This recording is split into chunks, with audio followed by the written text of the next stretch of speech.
আসসালামু আলাইকুম। সংবাদে আপনাদের সবাইকে স্বাগত জানাচ্ছি। আমি ফিরোজ তোহা। শুরুতেই আরবে কেবলস সংবাদ শিরোনাম।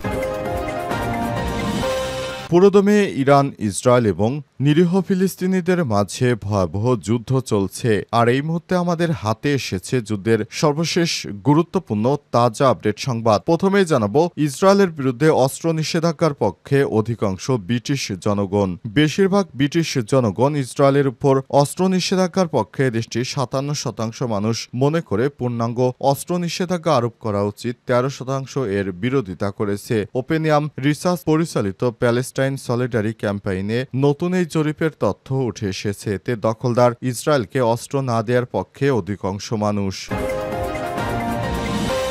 এরপর জানাবো, হামাসের হাতে জিম্মি দম্পতির মরদেহ উদ্ধারের দাবি ইসরায়েলের। ফিলিস্তিনের অবরুদ্ধ গাজা উপত্যকার খান ইউনুস শহর থেকে 2 জিম্মির মরদেহ উদ্ধারের দাবি করেছে ইসরায়েলের সেনাবাহিনী আইডিএফ। আজ ইসরায়েলের শীর্ষ সামরিক ও রাজনৈতিক নেতারা বিষয়টি নিশ্চিত করেছে। উদ্ধার হওয়া মরদেহ দুটি এক দম্পতির বলে জানানো হয়েছে। ফরেনসিক পরীক্ষার জন্য সেগুলো ইতিমধ্যেই ইসরায়েলে নিয়ে যাওয়া হয়েছে। এদিকে গ্রেটা থুনবার্গের গাজামুখী জাহাজে অভিযান চালানোর হুমকি ইসরায়েলের দীর্ঘমেয়াদী অবরোধ এবং গাজায় চলমান মানবিক সংকটের প্রতিবাদে শান্তিপূর্ণ কর্মসূচি হিসেবে নৌপথে যাত্রা করছেন জলবায়ু আন্দোলনের আন্তর্জাতিক মুখ গ্রেটা থুনবার্গ। ইতালির একটি বন্দর থেকে ম্যাডলিন নামের একটি পালতোলা নৌকায় আজ রওনা দেন তিনি এবং আরও 12 জন কর্মী। তাদের লক্ষ্য করে অবরুদ্ধ গাজায় প্রতীকী সাহায্য পৌঁছানো এবং ইসরায়েলি আগ্রাসনের বিরুদ্ধে অহিংসা প্রতিবাদ জানানো। তবে তাদের সেই পালতোলা নৌকার বিরুদ্ধে আজ ইসরায়েল অভিযান চালানোর হুমকি দিয়েছে। এর আগে এমন নৌকা নিয়ে অনেকেই সাহায্যের জন্য যাচ্ছিল, তাদের উপর আক্রমণ চালায় ইহুদিবাদীরা। জানাবো, যুক্তরাষ্ট্রের বিরুদ্ধে পাল্টা ব্যবস্থা, মার্কিন নাগরিকদের ভিসা প্রদান স্থগিত। আফ্রিকার দেশ চাদ মার্কিন নাগরিকদের জন্য ভিসা প্রদান স্থগিত করেছে। আজ দেশটির রাষ্ট্রপতি ইদ্রিস দেবী এক ফেসবুক পোস্টে ঘোষণা দেন। যুক্তরাষ্ট্রের 12টি দেশের উপর আরোপিত ভ্রমণ নিষেধাজ্ঞার তালিকায় চাদকে অন্তর্ভুক্ত করায় পাল্টা ব্যবস্থা নেন ইদ্রিস দেবী বলেছেন, আমি সরকারকে নির্দেশ দিয়েছি পারস্পরিক নীতি অনুসরণ করে কাজ করতে। তারা যেহেতু আমাদের ভিসা বাতিল করেছে, তাদেরও ভিসা বাতিল করতে হবে।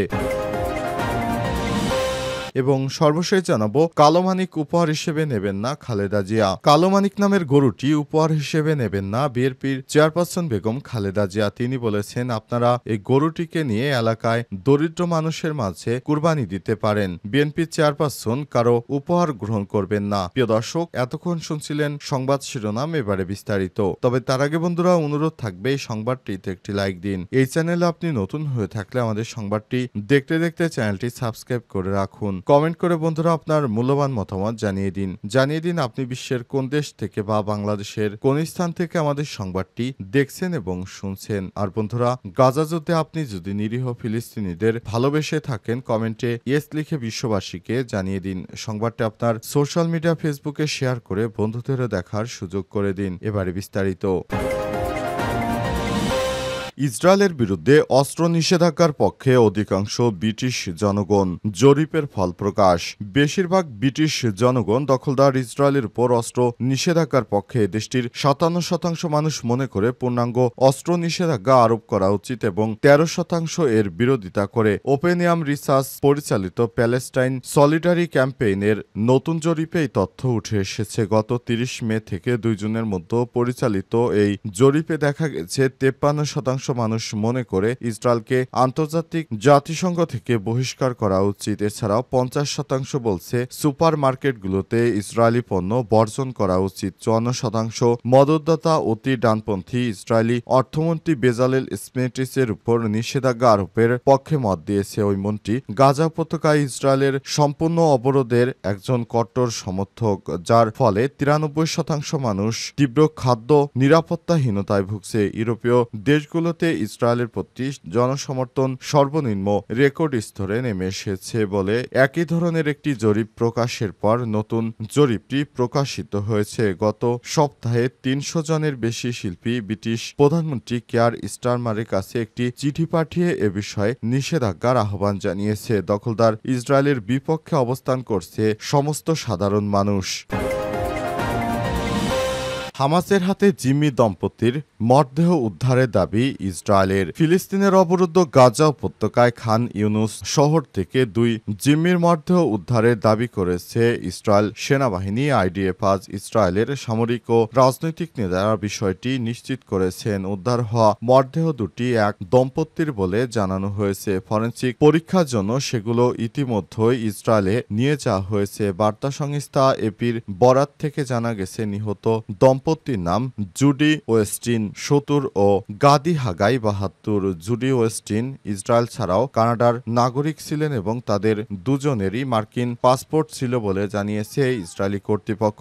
আইডিএফ দাবি করেছে 2023 সালের 7 অক্টোবর দক্ষিণ ইসরায়েলের উপর হামাসের আক্রমণের দিনই ওই দম্পতি নিহত হয়। হামাসের মিত্র হিসেবে পরিচিত একটি গোষ্ঠী মুজাহিদ ব্রিগেডস তাদের গুলি করে হত্যা করে এবং পরে মরদেহ গাজায় নিয়ে যায়। ওই গোষ্ঠী এর আগে সিরি বিবাস এবং 2 সন্তানকে অপহরণ ও হত্যা করেছিল বলে দাবি করে আইডিএফ। নিহতর পরিবারের প্রতি গভীর শোক ও সমবেদনা জানিয়েছে ইসরায়েলের প্রধানমন্ত্রী বেঞ্জামিন নেতানিয়াহু এবং যাদেরকে পাচ্ছে সেখান থেকে উদ্ধার করছে। হামাসের হাত থেকে অনেককেই ইতিমধ্যে উদ্ধার করেছে ইসরায়েলি বাহিনীর বিষয়ে এখনো হামাস কোনো আনুষ্ঠানিক প্রতিক্রিয়া জানায়নি। 2023 সালের 7 অক্টোবর হামাসের হামলায় 1200 জন ইসরায়েলি নিহত হয় এবং 251 জনকে জিম্মি করে নিয়ে আসে হামাস।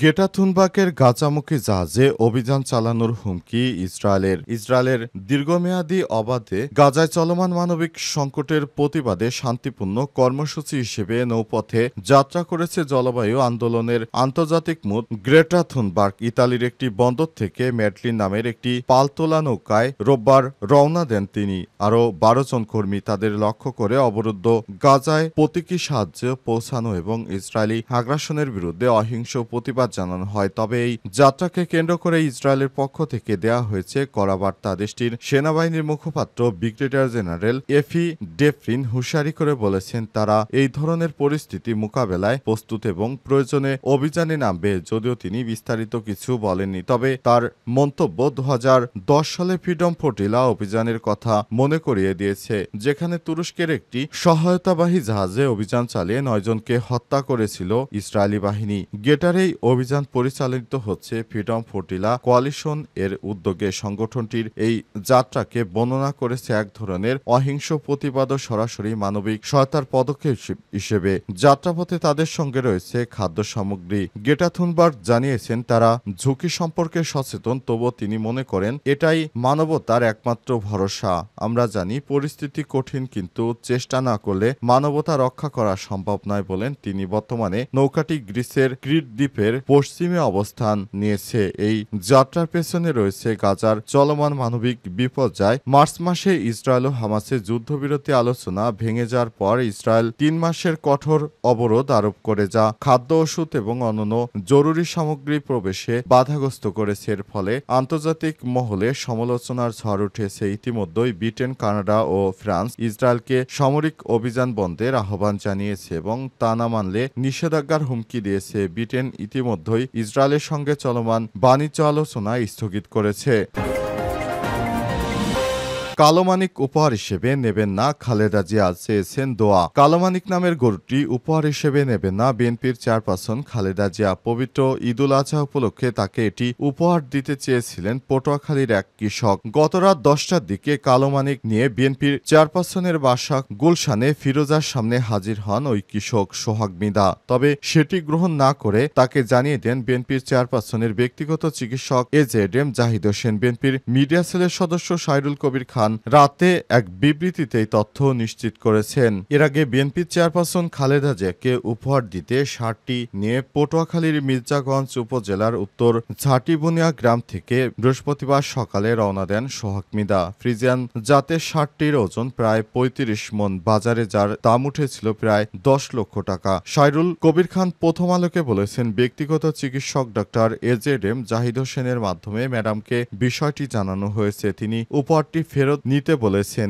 এটি তার সোহাগের কাজে লাগাতে বলেছেন। পাশাপাশি ম্যাডাম তার কাছে দোয়া চেয়েছেন, গ্রামবাসীর কাছেও দোয়া চেয়েছেন। কৃষক সোহাগ মেধা বিএনপির কর্মী, 6 বছর ধরে লালন পালন করছেন ষাঁড়টি। কুচকুচে কালো রঙের ষাঁড়টি তার পরিবারের সদস্যরা কালো মানিক বলে ডাকেন। তার উদ্দেশ্য ছিল বিএনপির চেয়ারপারসন খালেদা জিয়াকে ষাঁড় গরুটি উপহার দিবেন, আর তার বিনিময়ে হয়তো বিএনপির চেয়ারপারসন তাকে কোনো মোটা অঙ্কের টাকা পুরস্কৃত করবে। তবে বিএনপির পক্ষ থেকে এই গরুটি গ্রহণ করা হয়নি। এর ফলে কালো মানিককে এলাকায় নিয়ে গরুটিকে জবাই করে সবার মাধ্যমে কুরবানি দিতে নির্দেশ দিয়েছেন খালেদা জিয়া। তিনি বলেছেন, আপনারা আপনার এলাকায় নিয়ে তারপর দরিদ্র মানুষের মাঝে গরুটি কুরবানি দিতে পারেন, এটি আপনার ইচ্ছা। তবে গরুর মালিক হয়তো হতাশ হয়েছে, কারণ তার ইচ্ছা ছিল মোটা অঙ্কের টাকা নেওয়া, কিন্তু সেটি আর হয়নি।